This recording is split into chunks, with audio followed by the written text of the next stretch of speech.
আসসালামু আলাইকুম বন্ধুরা, চলে আসলাম আমার রান্না করে। আজকে আমি রান্না করব খাসির মাংস দিয়ে কলিজা দিয়ে বুটের ডাল।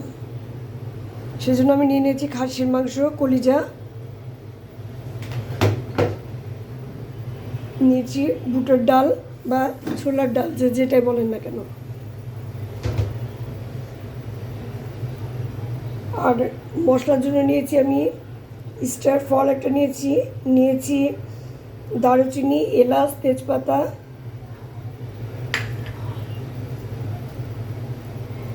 নিয়েছি আদা রসুন পেস্ট, নিয়েছি পেঁয়াজ কুচি। তো বন্ধুরা আসেন রান্না শুরু করি। প্রথমে আমি চুলায় একটা প্যান বসিয়ে দিয়েছি। এখন আমি দিয়ে দিচ্ছি পরিমাণ মতো সয়াবিন তেল।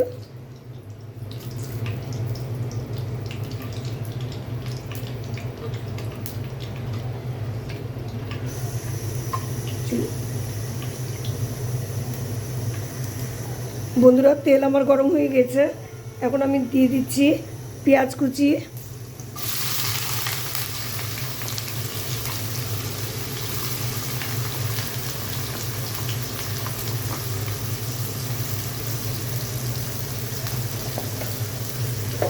পেঁয়াজটাকে আমি প্রথমে ভেজে নিব।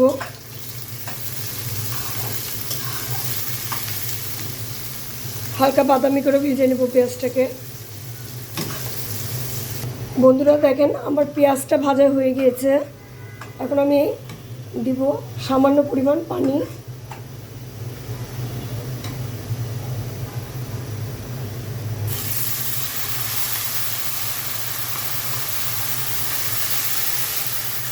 এবার আমি একে একে সব মশলা দিয়ে দিব। প্রথমে দিয়ে দিচ্ছি আদা রসুন জিরে বাটা 2 চামচ,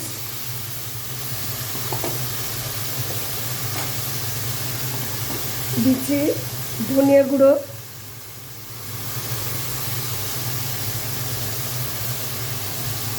দু চামচ, দিচ্ছি লবণ স্বাদ মতো, দিচ্ছি মরিচের গুঁড়ো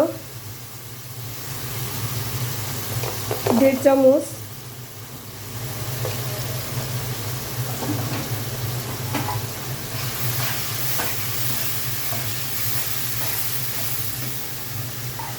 এখানে আমি সামান্য পানি দিব। মশলাটা কষানোর জন্য পানি দিলাম। আমি মশলাটা কষে নেব। দিয়ে দিচ্ছি হলুদ 1 চামচ। বন্ধুরা এখন আমি দিয়ে দিচ্ছি তেজপাতা, দিয়ে দিচ্ছি স্টার ফল, দিয়ে দিচ্ছি দারুচিনি, দিয়ে দিচ্ছি এলাচ, দিয়ে দিচ্ছি লং। এবং মশলাটাকে আমি ভালো করে কষে নেব।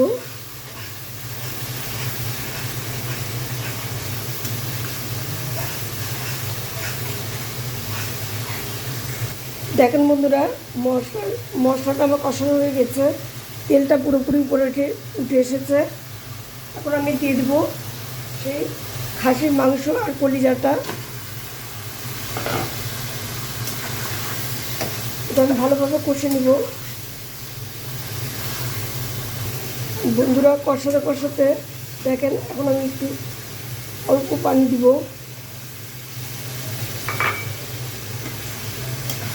যেন মশলাটা লেগে না যায়। এটাকে আমি আবার ভালো করে কষাবো। কষিয়ে নিয়ে কষাতে কষাতে আমি একটু দিব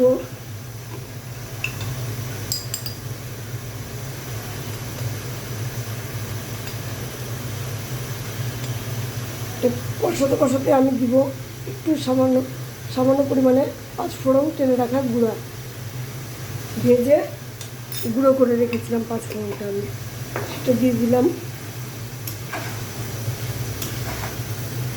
এটা আপনাদের ইচ্ছা, এই ইচ্ছা হলে দিতেও পারেন, আবার নাও দিতে পারেন। আমার কাছে ভালো লাগে সেই জন্য আমি একটু দিলাম এটা।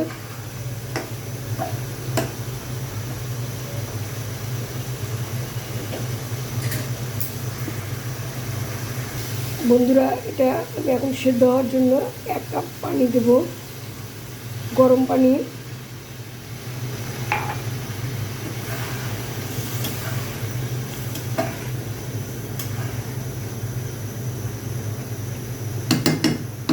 আমি এটা ঢাকনা দিয়ে ঢেকে রেখে দেব।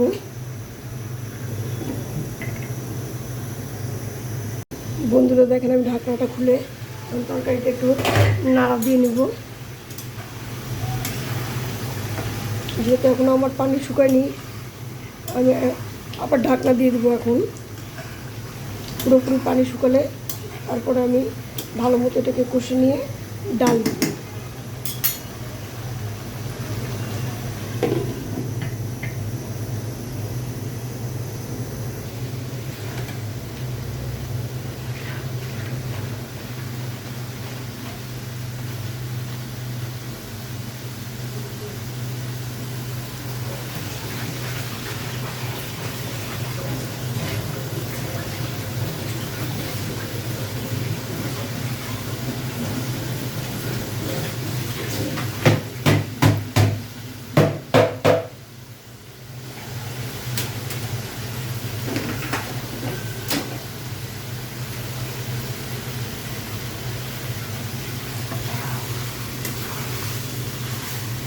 ডালটা কষে নিয়ে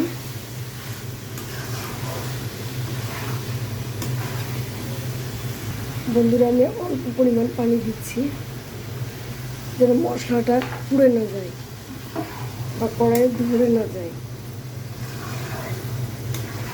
এটাকে আমি আবার ভাজা ভাজা করে কষে নেব। বন্ধুরা দেখেন, আমার তরকারির ঝোল শুকিয়ে গেছে। এখন আমি এটাকে কষে নেব। কষানো কমপ্লিট হয়ে গেল আমার। এখন আমি এটাকে ঝোলের জন্য পানি দিয়ে দেবো। সেই জন্য আমি আগে থেকেই গরম পানি করে রেখেছি, সেই গরম পানিটাই এখন আমি ঢেলে দেব। গরম পানিটা দিয়ে দিচ্ছি।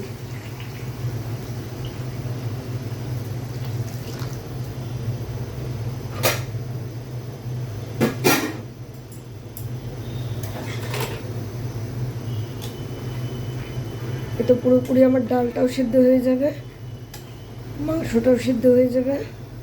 আর যেটুকু ঝোল প্রয়োজন আমি সেটুকু থাকা অবস্থাতে চুলোটা বন্ধ করব।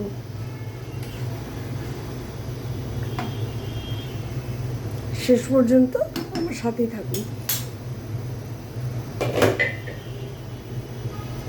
দিয়ে দিচ্ছি কয়েকটা কাঁচামরিচ। এখন আমি এটাকে ঢাকনা দিয়ে ঢেকে দেবো।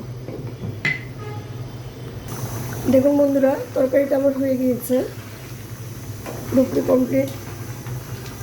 এখন আমি দিয়ে দেব সামান্য ভাজা জিরে গুঁড়ো,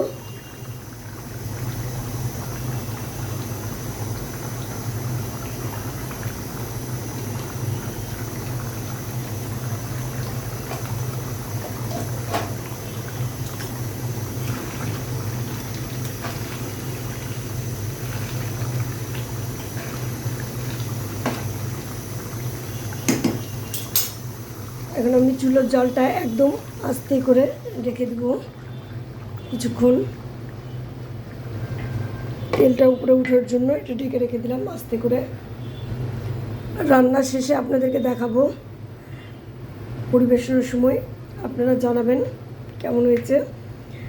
আর আমার ভিডিওতে লাইক দিবেন, কমেন্টস করবেন, ইউটিউব চ্যানেলটা ফলো করে দিবেন। আমার প্রত্যেকটা ভিডিওতে লাইক দিবেন, বেশি বেশি কমেন্টস করবেন, আমার জন্য দোয়া করবেন। সকলে ভালো থাকবেন। বন্ধুরা দেখেন, আমার রান্না শেষ। এখন আমরা পরিবেশন করব। রান্নাটা কেমন হয়েছে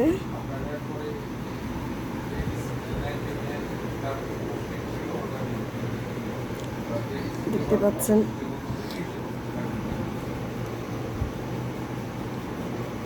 আমার ভিডিওগুলো কেমন লাগছে আমাকে জানাবেন অবশ্যই কমেন্টসে।